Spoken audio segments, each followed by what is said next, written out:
The morning they dragged Corinna Vale out of the servants' entrance and threw her belongings into the mud, not one person in Aldenmere House lifted a finger to stop it. Her trunk landed with a hollow crack. Her one good dress, the cream one with the mended hem she had sewn herself 3 times over, soaked through before she could reach it. She did not cry. She had learned long before, that day, that crying in front of people who despised you only gave them satisfaction. Lady Dunmore stood at the top of the stone steps with her arms folded and her thin mouth pressed into something that was almost a smile. She was dressed in a deep wine-coloured gown that made her look like a woman who had never once doubted her own importance. Behind her, the household staff watched from the windows. Not one face showed guilt. A few showed relief. The kind of relief people feel when the thing they feared might be contagious is finally removed from their midst. "You stole from this house," Lady Dunmore said. Her voice carried the way voices do when the speaker wants the whole street to hear. Corinna stood in the mud with her soaked dress bundled in her arms and looked up at the woman who had employed her for 3 years and paid her half what the other maids received. "I did not steal. The silver comb was found in your room, because someone put it there." Lady Dunmore's expression did not change. That was the worst part. There was no anger in her face, no genuine accusation. There was only convenience. Corinna was being removed because she had become inconvenient, and the comb was merely the tool chosen for the removal. Everyone present understood this. I was including Lady Dunmore's own daughter Philippa, who stood 2 steps behind her mother and could not quite meet Corinna's eyes. It was Philippa who had grown too fond of talking to Corinna in the evenings. Philippa who had let slip things to her mother she should not have. And Lady Dunmore, who controlled every breath taken within her household, had decided that a servant girl with a sharp mind and a quiet dignity was a threat she did not want under her roof any longer. Corinna picked up her trunk by its broken handle. She did not say another word. She walked down the lane with her back straight and her chin level, and she did not look behind her even once, because she knew that looking back was how they won. She had nowhere to go. This was not a dramatic exaggeration or a moment of self-pity. It was simply a fact.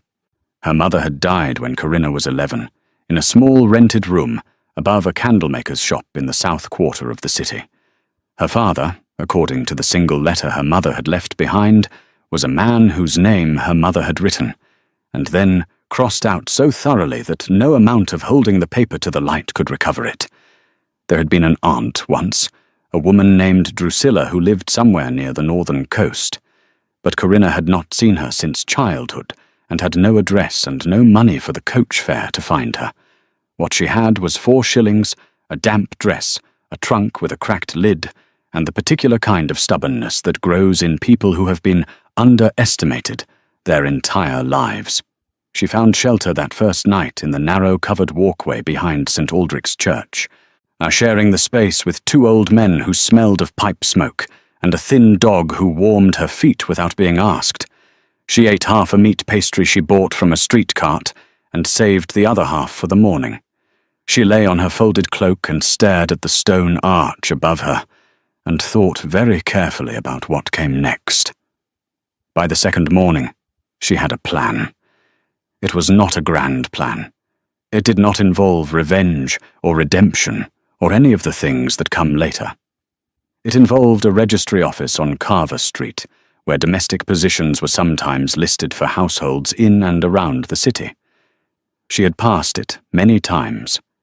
She went there now, with her trunk dragged behind her, and her damp dress dried stiff from sleeping in it. And she pushed open the door with the quiet confidence of someone who had nothing left to lose, and had decided that this was actually a kind of freedom. The woman behind the desk looked at her the way people often looked at Corinna. A flicker of assessment, a slight narrowing of the eyes, a decision made in under 3 seconds about what kind of person she was and what she was worth. Corinna had grown used to this. She waited while the woman finished the calculation. Name? Corinna Vale. Previous position? 3 years at Aldenmere House, Lady Dunmore's household. The woman's pen hovered. They let you go? Yes. Reason given? Corinna kept her eyes steady. Theft, which I did not commit. The woman studied her for a long moment. Then, to Corinna's considerable surprise, she set down her pen and said, "What Lady Dunmore has dismissed 4 girls in the past 2 years under similar circumstances. The registry has noted this pattern." She turned to the large ledger on the shelf behind her. "There is one listing I have been holding for a particular type of applicant. It is not an easy position. The household is demanding, and the master is considered difficult. But the wages are among the highest I have seen offered for a household post in the last decade." Corinna said, "Tell me." The position was at Caverstone Hall, the country seat of Lucian Aldrich Pemberton, the Duke of Caverstone. The listing requested a personal secretary and household record-keeper, someone capable of managing correspondence, organizing the estate's historical archives, and serving as a secondary liaison between the Duke and his staff. It was not a common servant's role. It required literacy, discretion, and the ability to function in close proximity to a man who, according to the registry woman's careful phrasing, did not suffer inefficiency or sentiment in his professional dealings. "His last 3 secretaries left within 6 months, the woman added. "Why?" 2 gave no reason. One said the Duke looked at people as though he were calculating their exact weight and finding them insufficient. Corinna almost smiled. "I will take it." The coach to Caverstone took 4 hours through roads that worsened steadily as the city gave way to open countryside, and open countryside gave way to the kind of ancient rolling landscape that felt like it had not changed in 300 years. Corinna sat with her back straight and her trunk wedged between her feet and watched the fields move past the window. What the other passenger in the coach, a stout tradesman who had tried twice to begin a conversation, had given up after her second one-word answer, and was now asleep against the opposite window. She used the quiet to think. She thought about what the registry woman had told her, about the wages, which were extraordinary, about the archives, which interested her more than she expected. She had always had a hunger for documents, for the particular way that written things preserved what spoken things forgot. Her mother had taught her to read using whatever was available: newspapers, hymnals, the backs of receipts, the inside covers of books donated to the church. By the time Corinna was 9, she read faster than most adults she knew, but by 12 she had worked her way through every volume in the small lending library, 2 streets from their rented room. The librarian had eventually stopped charging her the lending fee and started setting books aside for her instead. That librarian had been one of the few people in Corinna's life who had looked at her and seen something worth preserving. She pushed the memory back. Sentiment was a luxury. She was going to Caverstone Hall to work, and if the Duke was as cold and demanding as his reputation suggested, then she would need every particle of her focus on doing the work well. Caverstone Hall appeared as the coach crested the last hill before the estate village, and Corinna's careful practicality stumbled for just a moment. It was vast. Not in the showy, over-decorated way of some great houses she had seen from a distance, with their columns and their gilded gates designed to announce their owner's wealth to everyone passing. Caverstone was vast in the way that old things are vast, heavily, quietly, with the certainty of something that had stood long enough to stop needing to prove itself. The stone was dark grey and old, and the ivy that covered the east wing had been growing there so long it looked like part of the original design. The windows were tall and many, and in the late afternoon light They caught the sun in a way that made the whole facade seem to glow from within, like something alive and watching. Corinna picked up her trunk and walked toward the servants' entrance. A woman met her at the door before she could knock. She was perhaps 50, with iron-grey hair pulled into a severe knot and the kind of posture that came from decades of managing large households. Her face was not unkind, but it was careful, the way faces get when their owners have learned that warmth offered too quickly becomes a weapon in the wrong hands. "Miss Vale," the woman said. It was not a question. "I am Mrs. Fenwick. I manage the household staff. The Duke has been informed of your arrival. You will be shown to your room, given time to settle, and then brought to the study at 6 o'clock precisely. Not 5 minutes before, and not 1 minute after. The Duke values exactness." "Understood," Corinna said. Mrs. Fenwick looked at her for a moment with that careful face. Then something shifted, not quite warmth, but recognition. The look of someone who has assessed a great many people and has just placed this one in an unexpected category. "You are younger than I expected," she said. "I am capable of the work." "I expect you are," Mrs. Fenwick said, and stepped aside to let her in. The room they gave her was small but clean, with a narrow bed and a window that looked out over the kitchen garden. It was better than anything she had been given at Aldenmere House, where she had shared a cold attic room with 2 other maids, and a persistent draught that came through the roof boards all winter.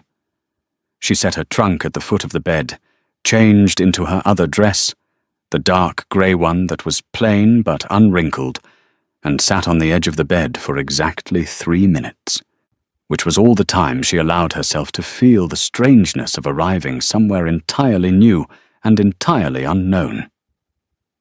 Then she stood up, smoothed her dress, and waited for 6 o'clock. The study was on the 2nd floor at the end of a corridor, lined with portraits.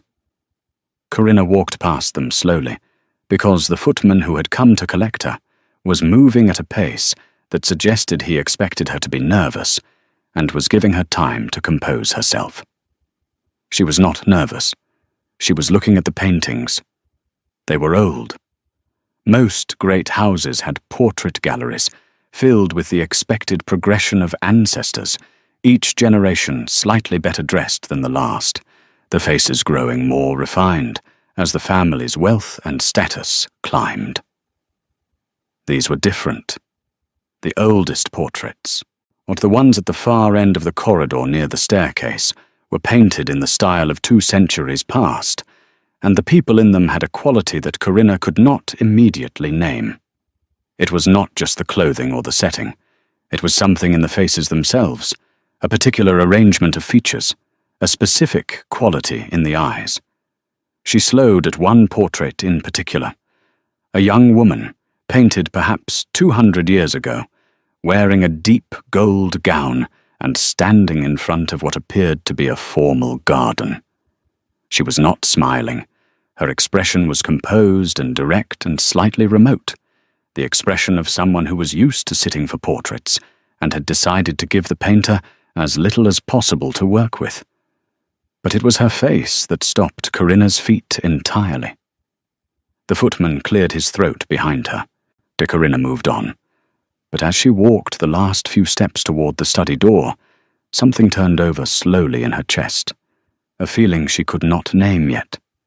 Something between recognition and unease. The footman knocked, and a voice from inside said one word.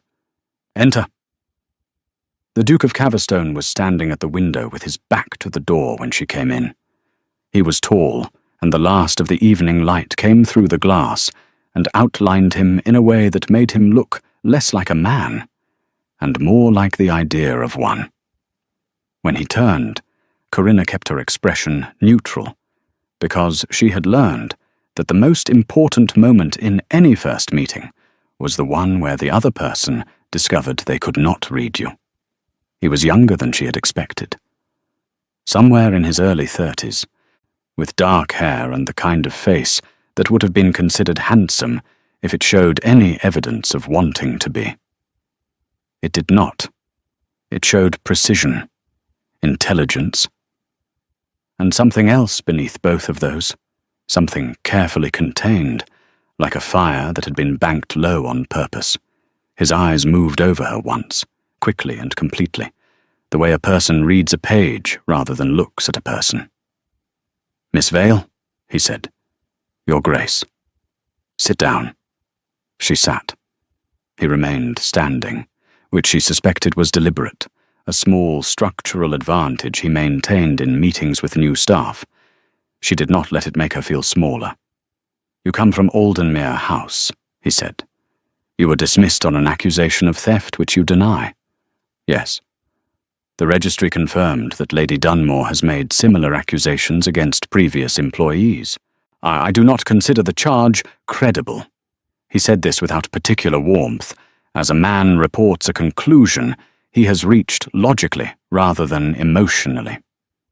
"What I require is someone who can manage correspondence without misrepresenting my meaning, organize the estate's historical archives, which have been in considerable disorder for over a decade, and interface with my solicitors, my steward, and on occasion, my family, without causing additional complications."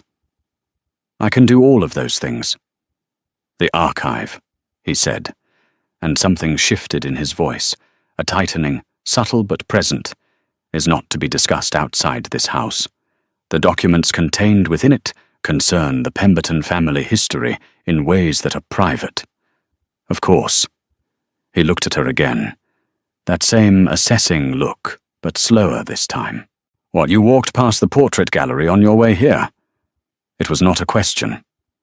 She wondered if the footman had reported this, or if the Duke had simply deduced it from the time it had taken her to arrive. "I did," she said. "You stopped at one of them." "Yes." He waited.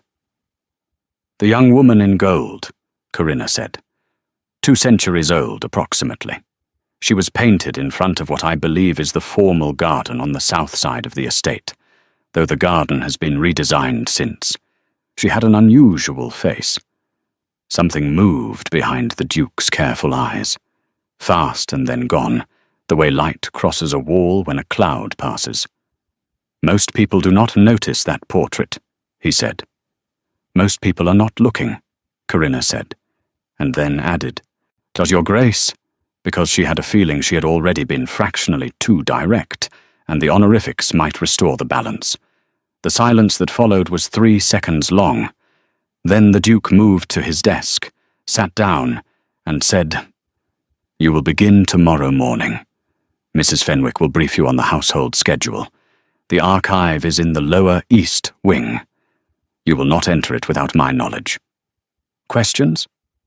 "One," Corinna said. "The portrait. What is her name?" The Duke picked up his pen.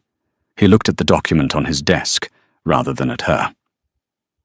"That is not relevant to your duties," he said. But his hand, she noticed, had gone very still on the pen. She stood, thanked him, and left the room. Walking back down the corridor, she passed the portrait again. She did not stop this time. But she looked.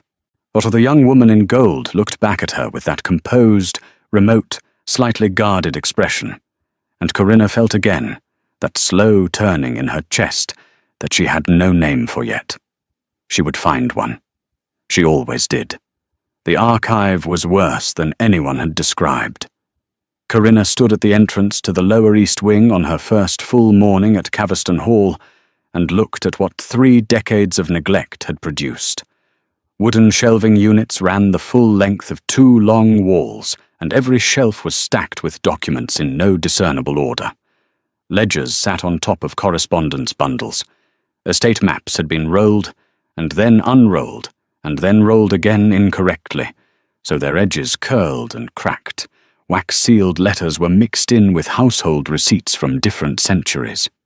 A stack of what appeared to be legal documents had been placed directly on the stone floor at some point, and never moved, and the bottom layer had absorbed enough moisture from the cold floor to become partially illegible.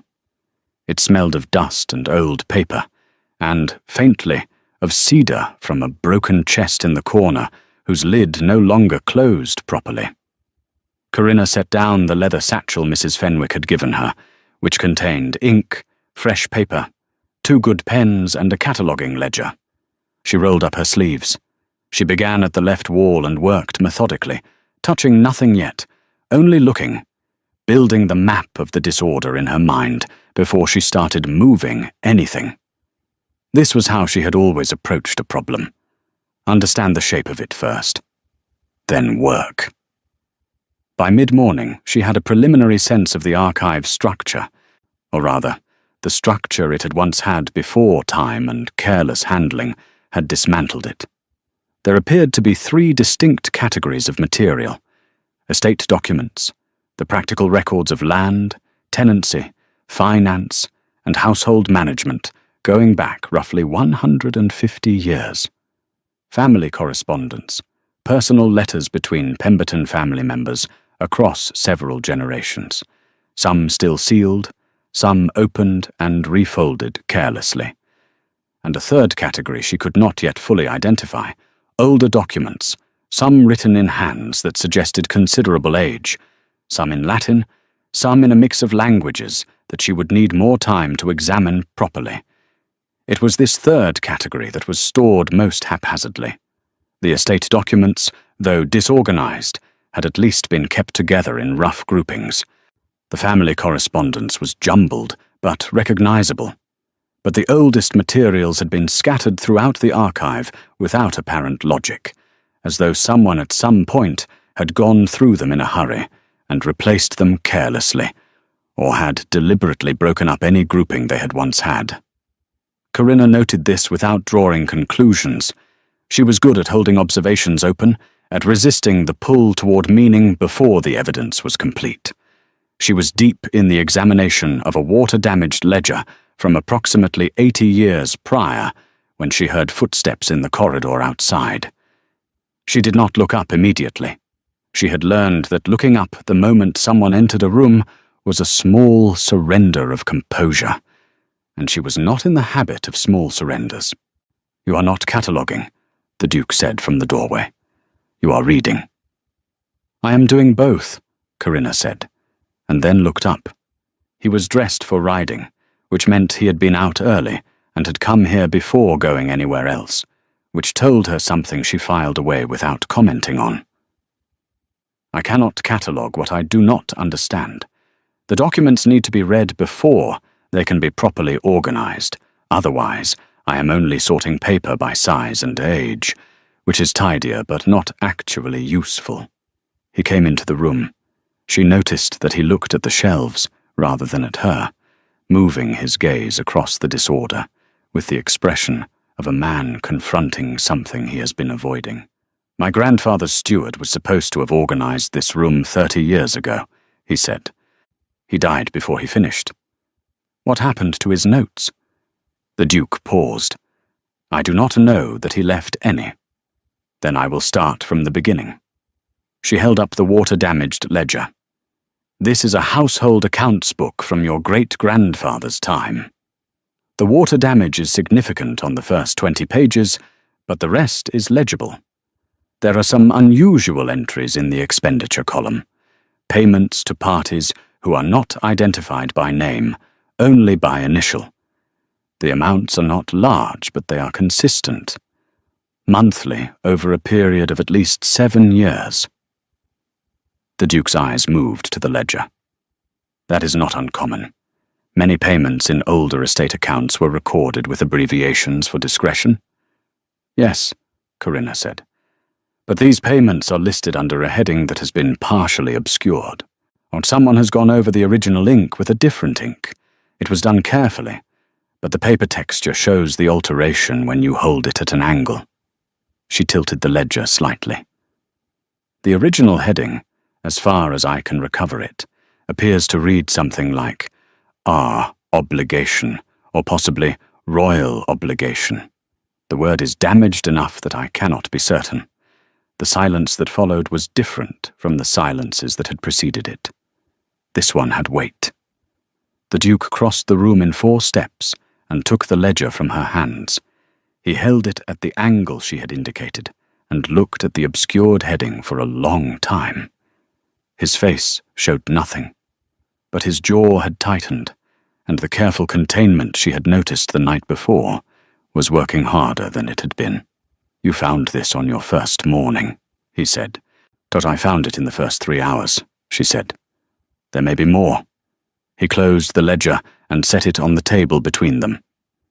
"Miss Vale?"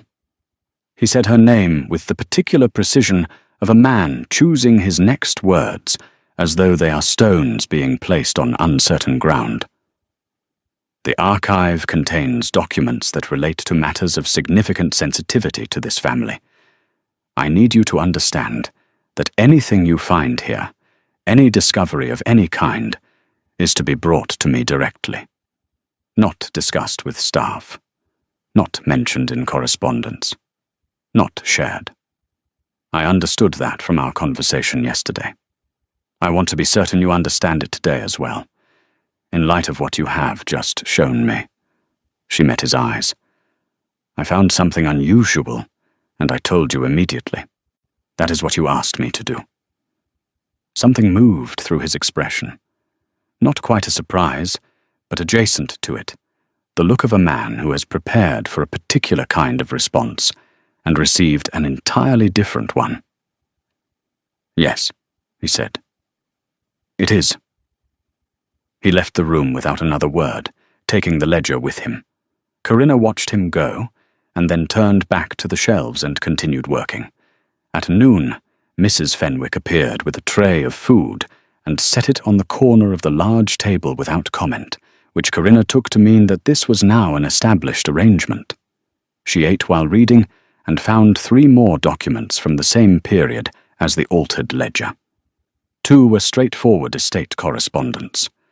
The third was a letter, unsealed, written in a hand she did not recognize, addressed to no one by name, and beginning with words that she read twice before she allowed herself to process them. The letter began. She must never know whose daughter she truly is. The arrangement was made before her birth, and cannot now be undone without consequences that would reach higher than either of us can afford to contemplate. Corinna set the letter down very carefully on the table in front of her. She looked at it for a moment. Then she picked up her pen, opened her cataloguing ledger, and wrote a precise description of the document, its approximate age, its condition, its location in the archive, and the first line of its content, exactly as she had been asked to do. Then she closed the ledger and sat very still for a moment, because something in her chest had shifted, the same slow turning she had felt in the portrait corridor, but stronger now, and closer to the surface. She stood up. She went back to the shelves. She kept working, but the letter sat at the edge of her vision all afternoon, like a candle lit in a dark room. Impossible to stop seeing once you had seen it.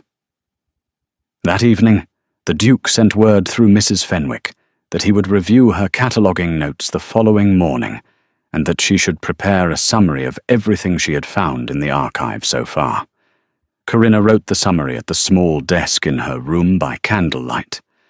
She included every document, every observation, every anomaly she had noted. She included the letter. She wrote its opening line exactly, without omission or softening, because she had been asked for accuracy, and she intended to provide it, and also because she had already understood, though in the particular instinctive way she understood most things, that whatever was hidden in that archive was not a small secret. It was a large one, and large secrets had a way of finding the air eventually, with or without her involvement. Better, she thought, that they find it with someone careful nearby. She sealed the summary and set it on the corner of her desk for the morning. Then she lay down on the narrow bed and stared at the ceiling and thought about the woman in the gold dress in the portrait corridor. She thought about the particular arrangement of her features, the quality of her eyes. She thought about her own face, which she knew well enough from the small mirror above the washstand in her room. The face she had grown up in and rarely considered with any particular attention, as because faces were simply what you were given, and you lived in them. She thought about those two things together for a long time before she finally slept. She did not yet say what she was thinking, even to herself. But she was thinking about it. The Duke read her summary at 7 in the morning, in that was earlier than she had expected, and told her the summary had unsettled him in some way he was not yet ready to acknowledge. He came in and stood at the table and looked at the cataloguing ledger she had left open from the previous day's work, and said, without preamble, "The letter. Where is it?" She pointed to the separate document pile she had created for materials requiring further examination. He found it, read it standing up, and set it down again with the careful deliberateness of a man who is controlling his hands because they want to do something else. "Do you know what this refers to?" he asked. "I have an incomplete picture," Corinna said. "I would rather gather more evidence before I construct a narrative from it. Incomplete narratives lead to wrong conclusions." He looked at her. It was a longer look than the ones he had given her before, less assessment and more something she didn't immediately have a word for. "You are very measured for someone in your position." "My position?" "Young. Female. Recently dismissed from your previous employment under unpleasant circumstances. Arrived here 2 days ago with, I assume, very few resources and no safety net." He said it without cruelty, as a man lists facts. "But people in precarious positions tend to make hasty decisions. You do not appear to." "Hasty decisions are expensive," Corinna said. "I cannot afford them." Something shifted at the corner of his mouth. Not quite a smile, but the shape one would leave if it passed through quickly. "No," he said. "I suppose not." He pulled out the chair across from where she was working and sat down, which surprised her enough that she stopped what she was doing. She had not expected him to sit. Sitting suggested a different quality of conversation than standing, something less formal, less transactional. "My family," he said slowly, "has a history that is not entirely what the public record suggests. I have known this in a general sense since I was a young man. My father told me, shortly before he died, that there were things in the Caverstone archive that he had chosen not to examine, and that he recommended I do the same." He paused. "I did not follow his recommendation. I attempted to organize the archive myself approximately 8 years ago. I got as far as the first wall before I stopped." "Why did you stop?" He was quiet for a moment. Outside, the morning wind moved through the trees beyond the window, and the light shifted across the table between them. "I found something that frightened me," he said. "And I am not a man who frightens easily." Corinna waited. She had learned that waiting was a form of generosity that most people eventually filled. "There was a document," he said. "A genealogical record, partially destroyed. I could not read enough of it to understand its full content. Well, but what I could read suggested that the Pemberton line was connected, through a branch I had never been told existed, to a family of considerably higher standing than ours." He looked at the table surface rather than at her. "Considerably higher?" Corinna set down her pen. "How high?" The word he said next sat in the room between them, like a stone dropped into still water, sending rings outward that neither of them moved to stop. "Royale," he said. The archive was very quiet. The old paper smell surrounded them both, and the morning light came through the small high windows in long, pale bars, and Corinna understood in that moment why he had hired someone to organize the archive rather than doing it himself, and why he had specifically wanted someone from outside his usual social circle, Be someone with no investment in the Pemberton family's reputation or standing. He had wanted someone who would look at whatever was here and tell him the truth without flinching. She intended to do exactly that. "Tell me about the genealogical record," she said. "Where in the archive did you find it?" "The lower shelf of the second unit from the right. It was inside a wooden document box with a broken lock. The box is still there." She crossed the room to the shelf he described and found the box. She brought it to the table and opened it. Inside were several documents in varying states of preservation, and beneath them, wrapped in oilcloth that had kept it considerably better protected than anything around it, was a folded document roughly the size of a broadsheet sheet, covered on both sides in a formal genealogical hand. She unfolded it carefully. She read it in silence for several minutes, moving her finger along the lines without touching the ink. Then she turned it over and read the other side. The Duke watched her without speaking. When she finished, she refolded the document along its original creases and set it flat on the table between them. "This traces the Pemberton family line back 7 generations, she said. "The early generations are straightforward, minor landed gentry of no particular distinction. Then, in the 4th generation from the current, there is a divergence." She turned the document so he could see the line she was indicating. "Here. A woman named only as C of R. She is listed as the mother of the child who became your great-great-grandfather. The father is listed as a Pemberton male.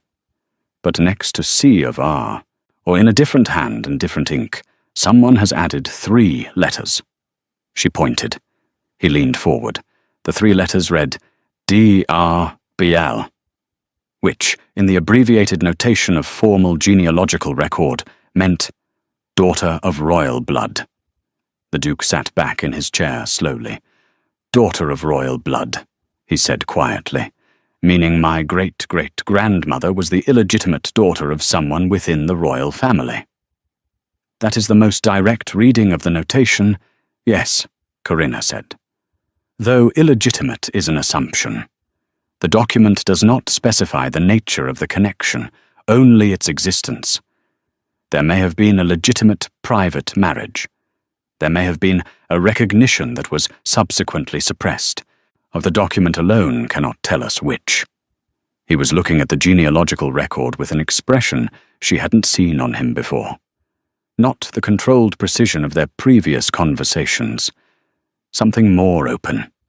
Something that looked, briefly, like a man confronting the fact that the ground beneath him is not what he thought it was, and is deciding whether to be afraid or curious. He chose curiosity. She could see the moment he made the choice. "What else is in the box?" he asked. They spent the rest of the morning going through the contents together. 4 more documents, 2 letters, 1 legal-looking agreement, and a small folded paper that turned out to contain a detailed pencil sketch of a woman's face. The sketch was old, the paper soft with age, the pencil lines faded but still clear enough to read. Corinna picked up the sketch and looked at it, and felt the world tip very slightly on its axis. The woman in the sketch had her face. Not approximately. Not in the vague way that sometimes occurs between strangers when bone structure or colouring happens to align. She had Corinna's face, with a precision that was anatomically specific, the same distance between the eyes, the same line of the jaw, the same particular shape of the mouth that Corinna had always thought slightly too serious for a woman's face, which made it look composed rather than pretty. She set the sketch down on the table very carefully. The Duke was reading the legal agreement and had not yet looked up. She looked at the sketch for 1 more moment. Then she said, in a voice she worked to keep even, "Your Grace, I think you need to see this." He looked up. She turned the sketch so he could see it. She watched his face. She watched the moment he looked from the sketch to her and then back to the sketch. And she watched the particular quality of stillness that came over him, the stillness of a man whose mind is moving very fast while his body has temporarily stopped. He said nothing for a long time. "This sketch," he said finally, "was inside a box that has been in this archive for at least 60 years. The oilcloth wrapping, the paper quality, the pencil type used, everything indicates it is considerably older than 60 years. Yes," Corinna said, "which means the woman in this sketch has been dead for a very long time. In all likelihood, yes. And yet, Corinna agreed. He set down the legal agreement. He looked at her directly. And this time, there was nothing calculated in the look, nothing managed or contained. It was simply a man looking at a woman and trying to understand something that his education and his reason and his entire framework for the world was not equipped to explain. "Who are you?" he said. Not rudely, not as a challenge. The way a person says words when they are the only words that fit the moment. Corinna looked back at him with the same steadiness she brought to everything. "I am the girl Lady Dunmore threw out into the mud," she said. "Beyond that, I am beginning to think I may not know." The Duke picked up the legal agreement again. His hands were not entirely steady. "We continue," he said. "We go through everything, every document in this archive. We do not stop until we have the full picture." "Agreed," Corinna said. Outside, the wind had picked up, and the old house settled around them with the sounds of stone and timber that had been standing long enough to have opinions. Corinna turned back to the shelves and kept working, and the woman in the gold dress watched her from the wall of her memory, and the sketch lay on the table between them like a question neither of them was quite ready to answer yet. But they were close. They were very close. Small breakfast room off the main hall, and Corinna knew this because Mrs. Fenwick told her he had asked for it to be brought with his coffee rather than waiting until their scheduled meeting, which was not until 9. She was in the archive when he came to find her at 7:30, which the legal agreement took Corinna 3 hours to fully decipher. It was written in the dense, formal language of 2 centuries past, the kind of prose that buried its meaning under layers of procedural phrasing, designed to make the document impenetrable to anyone without both legal training and considerable patience. Corinna had neither, technically, but she had something that served equally well in situations like this. She had the ability to sit with a difficult thing until it gave up its secrets, the same way she had once sat with a broken clock at Aldenmere House and taken it apart, piece by piece, until she understood how it had stopped working. The Duke sat across from her for the first hour, and then stood and paced for the second, and then returned to sitting for the third, which told her more about his internal state than anything he said, because he said very little. He brought additional candles from the corridor, when the morning light shifted behind clouds and the archive grew dim. He did not offer conversation, and she did not require it. They worked in the particular silence of 2 people engaged in the same serious business, who have, without formally agreeing to it, decided to trust each other. When she finally understood the full content of the agreement, she set it flat on the table and placed her hands on either side of it, and looked at it for a moment longer before speaking. "This is a suppression agreement," she said, "signed by 2 parties. The first signatory is identified only by title, which has been deliberately made illegible by scoring through the ink with what appears to have been a blade rather than more ink. The title beneath the scoring is gone entirely. The second signatory is Pemberton, your ancestor, 4 generations back. What does the agreement suppress?" "The existence of a child," Corinna said, "born of a union between a woman of royal connection and a man outside sanctioned royal relationships.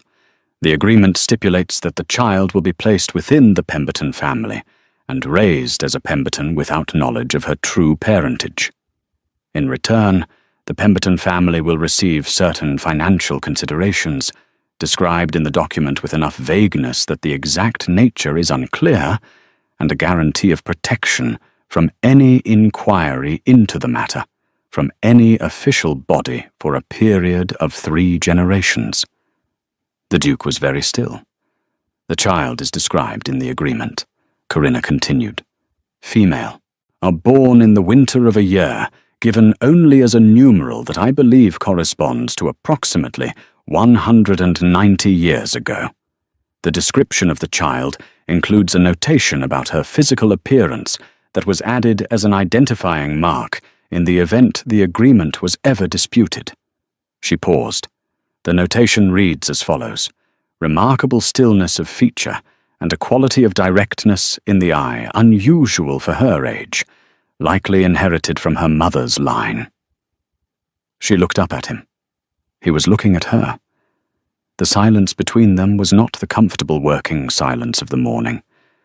This one was alive with something neither of them had put into words yet, and both of them could feel pressing at the edges of the room. The child was placed within the Pemberton family, he said, or she became the ancestor from whom my line descends. Yes. Meaning the royal blood did not enter through an external marriage at some later point. It was there from the beginning of the line as I know it. Built in. Concealed at the origin. That is what the document indicates. He stood and walked to the window. He stood there with his back to her, and she could see the tension across his shoulders, the particular set of a man carrying something newly heavy that he has not yet found the right way to hold. My grandfather knew, he said. It was not a question. Almost certainly. The document was stored deliberately, wrapped carefully, and placed in a locked box. Someone took care to preserve it, even while obscuring parts of it. That suggests knowledge rather than accidental retention. And my father. He told you there were things he chose not to examine. That implies awareness of their existence, if not their full content. The Duke turned from the window, and chose to leave it for me, or could not bring himself to deal with it, and told himself he was leaving you the choice. Corinna said this gently, because there was a difference between the truth delivered as a blade and the truth delivered as something a person could actually hold. People protect themselves and call it protection of others. It is very common. He looked at her with that open expression again, the one that appeared when his guard came down without him intending it to. That you speak very plainly about human nature for someone who has spent the last 3 years in domestic service. Domestic service involves more observation of human nature than most professions, she said. You are present for everything and permitted to be visible for nothing. It is an excellent education. He almost smiled again, closer this time than it had been yesterday. There is more in the box, she said. The 2 letters. We have not read them yet. He came back to the table. She unfolded the first letter, which was shorter and more damaged than the second. The handwriting was elegant, but hurried, the letters running into each other in places as though the writer had been pressed for time or pressed by feeling. The salutation was simply, "My dear one," and it was addressed to no one by name. She read it aloud, because the damaged sections required her to tilt the paper at angles that made it easier for her to read than for him to follow. The letter was from a woman. She did not name herself. She wrote about a child she was being forced to give up. Not to strangers, she wrote, but to people who would care for her, people who had agreed to love her as their own. She wrote that the child could never know the truth because the truth would destroy the life being built for her. She wrote that she would find a way to leave something behind, something that could eventually be found, if the world changed enough to make finding it safe. She wrote, near the end, "She has my eyes. She has my stillness. And she will have my blood in her, which is more than blood, which is something that does not disappear simply because someone in a high place decided it was inconvenient. The letter ended without a signature. Only a small symbol in the corner of the page, a hand-drawn mark that was simple but precise, a specific shape that Corinna had seen somewhere before and was pulling at her memory like a thread. She stared at the symbol. "That mark," the Duke said, leaning forward. "I know it." "Where?" He stood without answering and left the room. She heard his footsteps going quickly up the corridor toward the stairs. She sat with the letter and the symbol, and the particular sensation of being very close to something enormous and not yet being able to see its full shape. He returned in less than 5 minutes, carrying a small object she did not immediately recognize. He set it on the table in front of her. It was a signet ring, old gold, its surface worn with age, but the engraved mark on its face still perfectly clear. The mark was identical to the one at the bottom of the letter. "My grandfather's ring," the Duke said. "He always wore it. When he died, it was left to me with his other personal effects. I was told it was a personal symbol he had designed himself. A family mark." Corinna looked at the ring, and then at the letter, and then back at the ring. "It is not a personal symbol," she said. "It is a dynastic mark. I have seen it before in historical documents, though I could not immediately place it. I need to verify it, but I believe this mark belongs to a specific branch of the royal family from the period this letter was written." She looked up at him. "Your grandfather did not design it. He inherited it, and he knew what it meant." The Duke sat down slowly. "My grandfather," he said, "was the most formal, most correct, most obsessively proper man I have ever known. He lectured me on the responsibilities of the Pemberton name from the time I could walk. He spoke of honor and discretion, and the sacred obligation of a gentleman to conduct himself with absolute integrity." He paused, and he spent his entire life sitting on top of this. "Sitting on top of it and preserving it," Corinna said. "He kept the documents. He kept the ring. He did not destroy any of it. Whatever he told himself about why, some part of him believed this deserved to survive." The Duke looked at the ring on the table between them. Then he looked at her. Then he looked at the ring again. "The child in the agreement," he said. "The one placed with the Pemberton family. She is your direct ancestor. I am descended from a sibling line, a legitimate Pemberton branch that was used to receive the child and absorb her into the family structure." He worked it through carefully, his voice methodical, his mind clearly moving at speed beneath the controlled surface.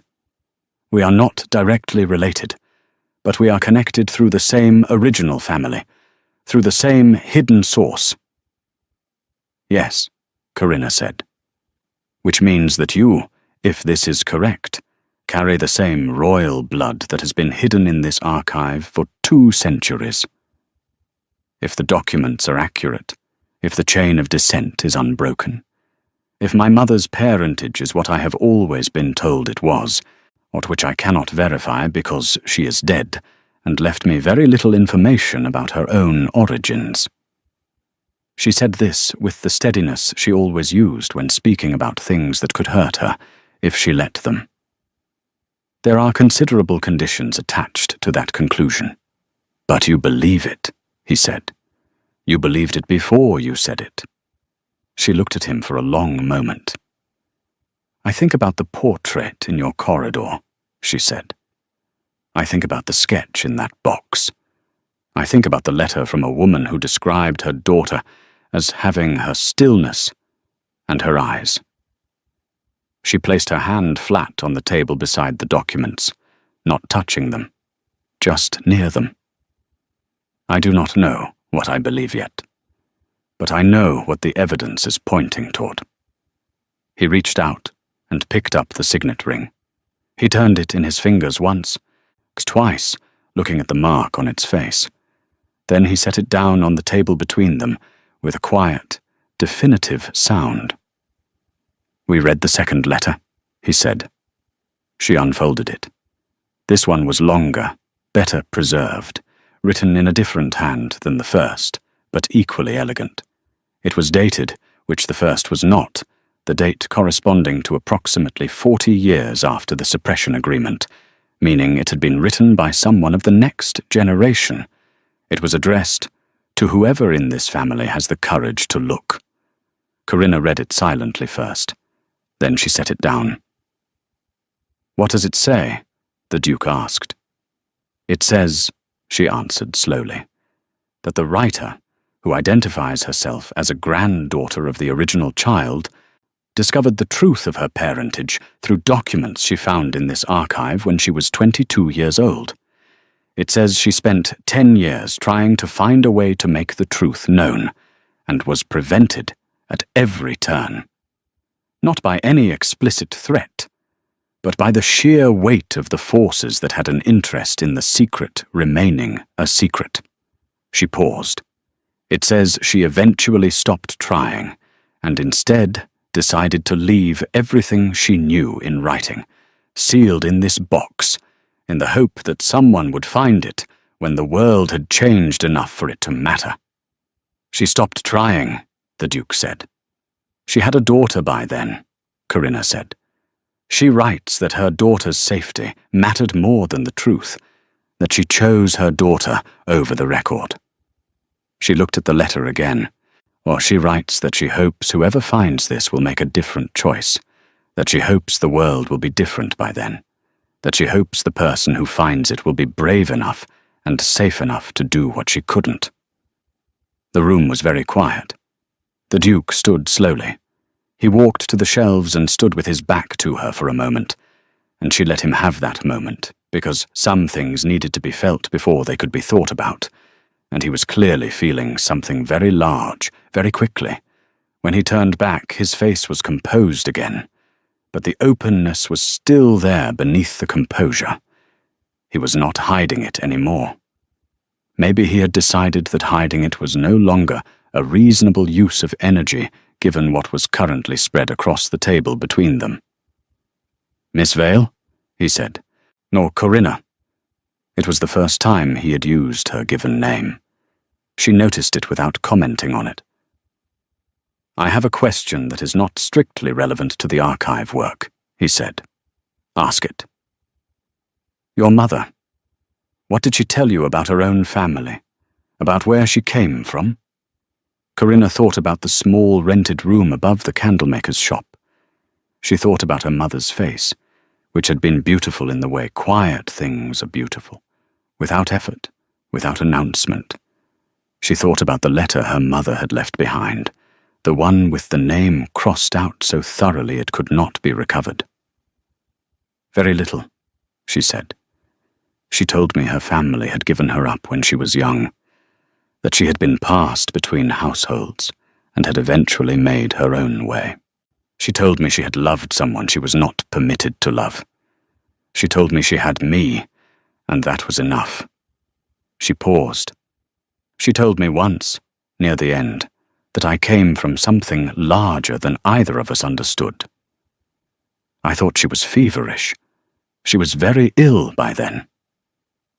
The Duke looked at her with something that was no longer assessment, and no longer calculation, and no longer the professional consideration of an employer looking at an employee.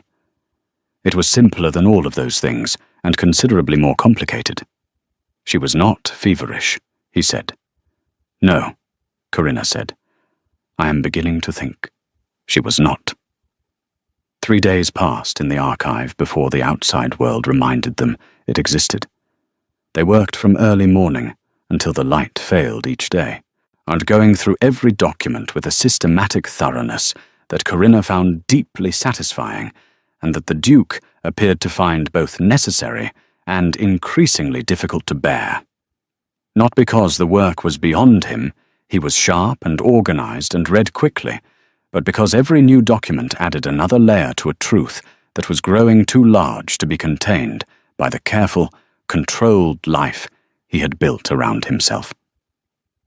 They found 7 more significant documents across those 3 days. Each one added detail. A private letter from a government official to a Pemberton ancestor, warning that the matter of the girl's origins must never surface. A household record that listed a young woman as ward of the estate rather than family, an unusual designation that took on new meaning in light of everything else. A medical record from the same period describing the ward's physical characteristics in terms that, cross-referenced with the genealogical document, matched precisely. And most devastatingly, a formal declaration in the hand of a royal clerk, unsigned, but bearing the same dynastic mark as the signet ring, acknowledging the existence of an illegitimate daughter born to a member of the royal household and describing the arrangement made for her care and concealment. The declaration named the royal parent. Corinna read the name twice and set the document down. The Duke read it once and stood up and walked out of the archive without speaking.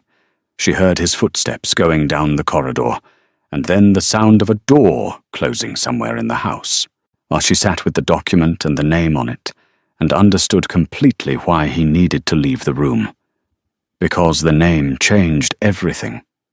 Not about the blood itself.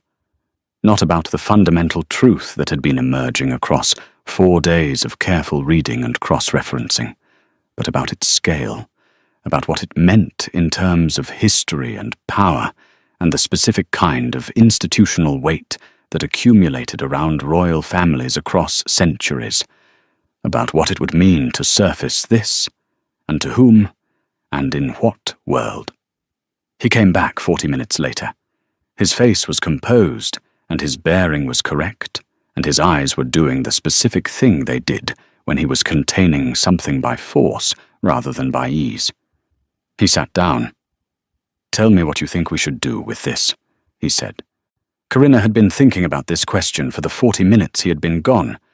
She had thought about it from several angles, each of them uncomfortable in a different way. "I think we finish the work first," she said. "We document everything completely and accurately. We verify every connection in the chain.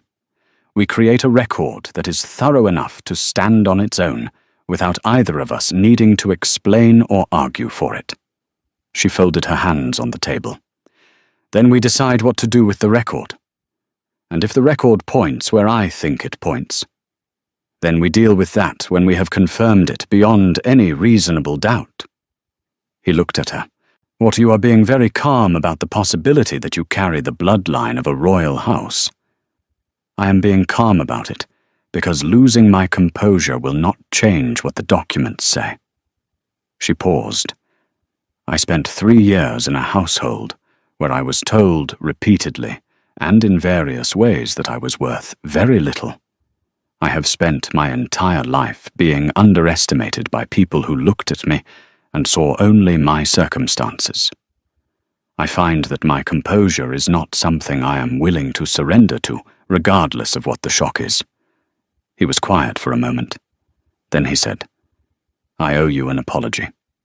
She looked at him with slight surprise. "When you arrived," he said, "I assessed you as I assess everyone who enters my employ. Efficiently. Categorically. I looked at your situation and made calculations about what you were and what you were capable of and where your limits likely were." He met her eyes. "I was significantly wrong on every count. That is not something I say easily or often." "You were not entirely wrong," Corinna said. "You assessed correctly that I needed the work and would therefore be motivated to do it well. That is the least interesting thing I was right about." The words sat between them for a moment, and the quality of the silence shifted again, moved into a register that neither of them had fully occupied before, something closer and warmer, and considerably less professional than anything that had come before it. Corinna looked back at the documents on the table, because looking at him in this specific kind of silence felt like standing at the edge of something she had not yet decided whether to step toward. "There is a problem we have not discussed," she said. "There are several," he said. "The most immediate one," she clarified. "We are approximately halfway through the archive. We have been in this room together for the better part of 4 days. The rest of your household is aware of this." "The household is always aware of everything," he said without apparent concern. "You have family," she said. "A mother, I understand, who lives at the secondary estate but visits regularly. A cousin who has expressed opinions on various Pemberton matters, or people who have an interest in this family's affairs and who will not be indifferent to whatever conclusions we reach. My cousin Aldous has expressed opinions on Pemberton affairs since he was 11 years old, and has been wrong about most of them," the Duke said. "And my mother is visiting next week." Corinna paused. "Next week? Wednesday. Then we have less time than I had hoped. For the archive work, yes. But also," he said, and here the precision of his voice took on a different quality, something careful and considered in a way that was different from his usual carefulness. "For the other question." "What other question?" He looked at her steadily. "You, here, working in this capacity, with this information, in this degree of proximity." He chose his words with great deliberateness. "My mother is a woman of considerable social awareness. She will draw conclusions from whatever she observes. I would rather those conclusions be ones I have chosen, rather than ones she has constructed without me." Corinna looked at him. "What conclusions would you prefer she draw?" He was quiet for a moment. The light in the archive was the late afternoon kind, golden and long, and it touched the edge of his face, and the line of his jaw, and the open, unguarded quality that was becoming more visible the longer they spent in this room together. "That depends," he said, "on what is true." The words were simple. The weight beneath them was not. Corinna looked at the document spread across the table. The genealogical record, the suppression agreement, the letters, the sketch of a woman with her face, the signet ring, and the declaration with a royal name on it. All of it laid out in the orderly way she had arranged it, evidence proceeding logically toward a conclusion that 2 weeks ago she could not have imagined from any direction. "What is true," she said slowly, "is that I arrived here with nothing and found something I was not looking for. What is true is that the something I found is connected to you in ways that are not yet fully understood. What is true is that I do not know yet what I am, in any of the senses that seem to matter to the kind of people your mother will be thinking about." "And yet," he said. She looked at him. "And yet what?" "You said that before," he said. "In this room, 4 days ago, when we looked at that sketch together. I said the woman in it had been dead for a long time. And you said, and yet, as though being dead for a long time was not the ending of the matter." She remembered. She looked at him and felt the slow turning in her chest that had become familiar now, not alarming the way it had been at first, but present, steady, like a compass settling toward north.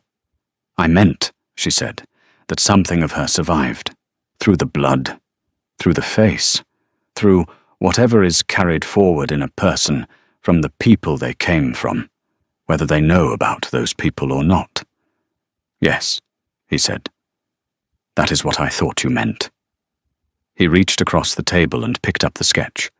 He looked at it for a moment, then set it down again. He did not look away from her. "I need to tell you something," he said. "Something that is not about the archive." She waited. "When you walked past those portraits on your first evening," he said, "and you stopped at the one I expected no one to notice. I did not find that strange by coincidence. I find it strange because I have stood in that corridor many times and looked at that painting and felt something I could not name. Something that was not grief exactly, and not recognition exactly, but lived somewhere between the two. He paused. When I looked at you that first evening in my study, I felt the same thing. I dismissed it because it did not fit into any category I had prepared for it. And now? Corinna asked. Now I have considerably more categories, he said. She almost smiled. It was the closest she had come in days, and she could feel him notice it, the way you feel a shift in temperature, to an awareness that something has changed in the atmosphere of the room. There are things that need to happen in the correct order, she said. The archive must be completed. The chain of evidence must be verified. Whatever decision is made about what to do with this information must be made carefully, and probably with legal counsel involved. She kept her voice measured. Those are the practical priorities. Yes, he said. They are. And the other things? The other things, he said, can wait for the practical priorities to be addressed. Can they? She asked, and she was not entirely sure why she asked it, except that the word wait had sounded less like patience and more like restraint, and there was a difference. He looked at her for a long moment. The archive was quiet around them. Somewhere in the house, above them, she could hear the distant sounds of the household moving through the early evening routine, footsteps and voices, and the sound of doors, the ordinary machinery of a great house running on its ordinary tracks. No, he said. Honestly, they cannot. He stood and came around the table, and stood close enough that she would have had to lean back slightly to look up at him, which she did not do. She kept her eyes level with his chest for a moment, and then raised them, because she was not someone who looked away from things simply because they were large. He was looking at her with an expression she had not yet catalogued. It was not assessment, and it was not analysis, and it was not the professional consideration of an employer. It was something much older and simpler than any of those things. I do not know what you are going to find in those documents, he said. I do not know what you are going to find out about yourself. I do not know what any of this means for either of us in practical terms. He paused. But I know that I brought you here to help me look at a truth I was afraid to look at alone. And you have not flinched once. Not a single thing.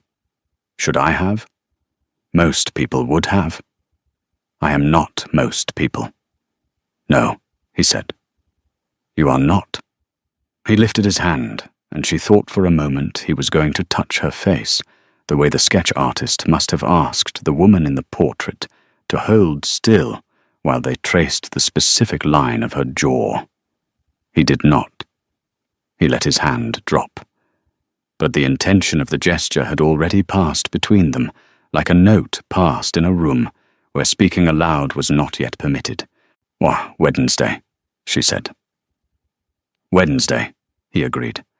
Then we have until Wednesday to finish the archive. We have until Wednesday, he said, to know everything.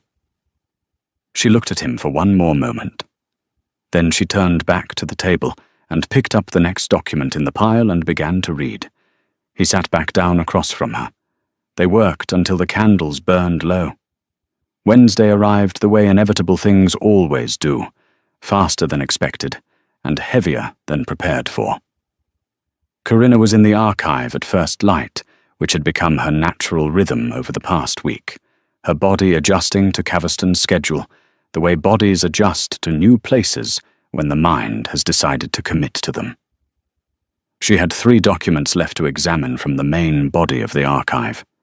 Everything else had been catalogued, cross-referenced, and organized into a system that made the room look entirely different from the chaos she had walked into 8 days ago. The shelves were ordered. The piles were gone. The damp documents from the floor had been carefully dried and treated with the preservation methods Mrs. Fenwick had helped her source from the village apothecary. The 3 remaining documents had been left for last because they were the most damaged and the most difficult, requiring the most careful handling and the most time. She had saved them deliberately, the way you save the hardest question on an examination until you have answered everything else, and your mind is at its sharpest. The first two yielded relatively little that was new: additional household records, confirming dates and figures that aligned with what the other documents had already established, and useful for the chain of evidence, but not revelatory. The third document was different. It was the smallest of the three, barely larger than a folded letter, wrapped in a second layer of oilcloth inside the first, which had kept it in extraordinary condition relative to everything around it. When she unfolded it, she found not a document in the conventional sense, but a certificate. Formal, precise, bearing two official seals whose wax had cracked with age, but whose impressions were still clear. It was a birth certificate. She read it once. Then she read it again, very slowly, word by word. Then she sat down on the chair behind her, because her legs had made a decision her composure had not yet approved. The certificate recorded the birth of a female child. The date corresponded to approximately 190 years ago, at matching the suppression agreement precisely. The mother was named in full, a name that Corinna recognized from the historical reading she had done across her lifetime, a name connected to a specific branch of the royal family from that period, a branch that had been considered peripheral and had faded from the main line without significant public event. The father was listed as unknown, a common notation for births outside formal marriage. But it was not the mother's name or the father's absence that stopped Corinna's breath entirely. It was the child's name. The child had been given a name before the suppression arrangement was made, a formal name, recorded in official script in the careful hand of whoever had filled out this certificate before the world closed around the child and remade her into someone else entirely. What the name was Corinna. She sat with that for a long time. She sat with the knowledge that her mother had named her after something without telling her what. That the name she had carried her entire life, the name Lady Dunmore's household, had spoken with barely concealed contempt, the name she had given to registry offices and employers and the woman behind the desk on Carver Street, was not an accident or a whim or a family name from some forgotten aunt. It was an inheritance, passed down in the only way that was safe to pass it, quietly, without explanation, through a name given to a daughter by a mother who knew things she could not say. She heard footsteps in the corridor, and the Duke came through the door with his usual directness and stopped when he saw her face. He crossed the room immediately, or not with the measured, professional pace he used for most things. Quickly, the way a person moves toward something that matters.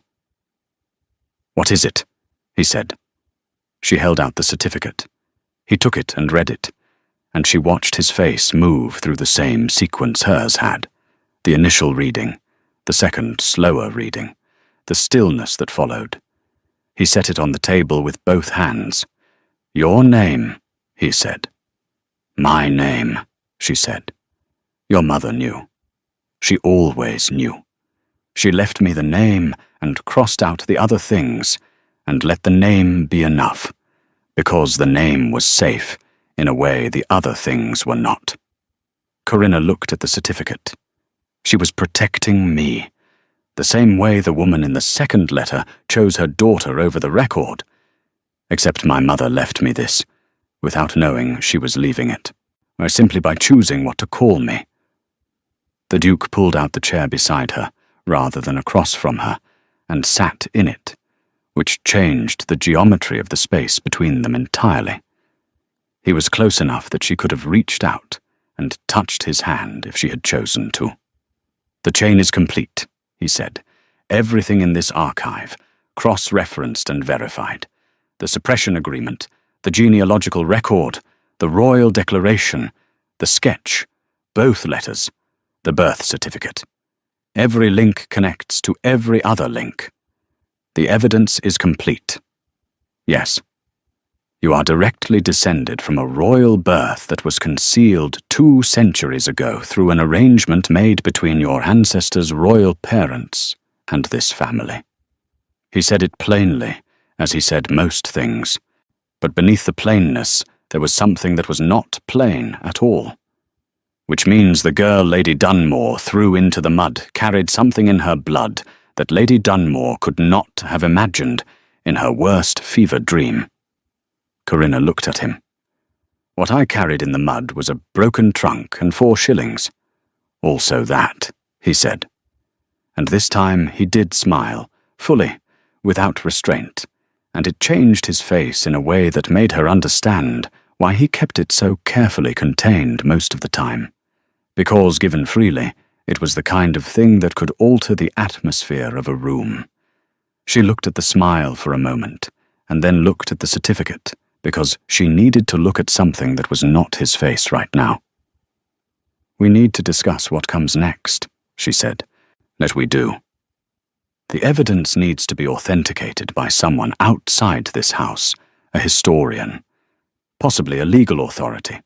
The royal connection, given its age and the generation involved, may have no practical legal implication at this point in history, but the record itself deserves to be formally verified." "Agreed. I have a contact at the College of Heralds, a man I trust. He can examine the documents without making their content public until we decide how to proceed." "Good." She folded her hands. "And then there is the question of what I do with the knowledge personally, what it means for my life, what I choose to do with it." "Yes," he said, "there is that question.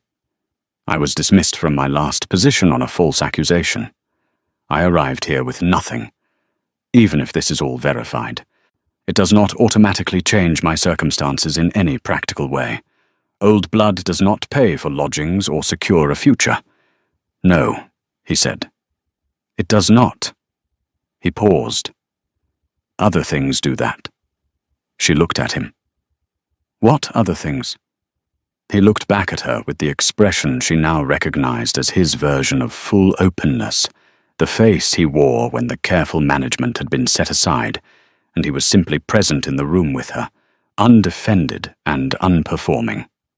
"I am going to say something," he said, "that I have not said in this form before to anyone. I want you to hear it as I mean it, and not as it might sound if filtered through assumptions about who I am or what this situation is." "Say it," she said. "I did not bring you here to find this," he said. "I brought you here to organize a room I was afraid to organize myself. I didn't anticipate you. I didn't anticipate what you would find, or how you would handle it, or what it would feel like to sit in this room with someone who looks at the truth without flinching and makes me feel that I can do the same." He looked at the certificate on the table, and then back at her. "I have been in this room with you for 8 days, and I know more about who you are than I know about people I have spent years around. That is not the archive. That is you. That is something you carry that is entirely your own, and has nothing to do with what any document says about your bloodline." Corinna listened to this without interrupting. When he finished, she was quiet for a moment. "You are the Duke of Caverston," she said. "I am a girl who was sleeping in a church walkway 10 days ago. You are the woman I just